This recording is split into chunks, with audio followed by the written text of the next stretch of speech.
तर मित्रांनो, माझं नाव प्रसाद. मी निघालो आहे गोकर्णवरून गोव्याला. तर तुम्हाला प्रश्न पडला असेल की पहाटे 5 वाजता मी शूट का करतो. गोकर्णवरून बाहेर पडायला आम्हाला झाला होता वेळ. गाडीत सगळी झोपली होती. मी आणि सौरभ दोघंच जागा होतो आणि आम्ही होतो सीएनजीच्या शोधात. फायनली एका पंपावर आम्हाला सीएनजी भेटलं, पण लाईट नसल्यामुळे सीएनजी भरायला आम्हाला तासभर थांबायला लागणार होतं. म्हणून मी पण माझी झोप पूर्ण करून घेतली. गोव्या बच्चल की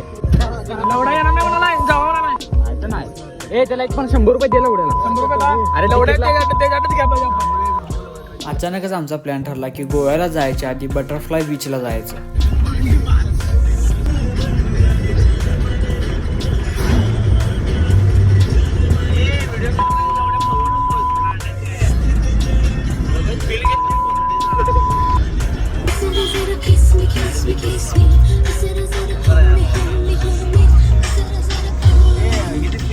फायनली आम्ही बटरफ्लाय बीचला पोहोचलो. बीचवर जायच्या आधी थोडं चालावं लागतं. जाताना बघतो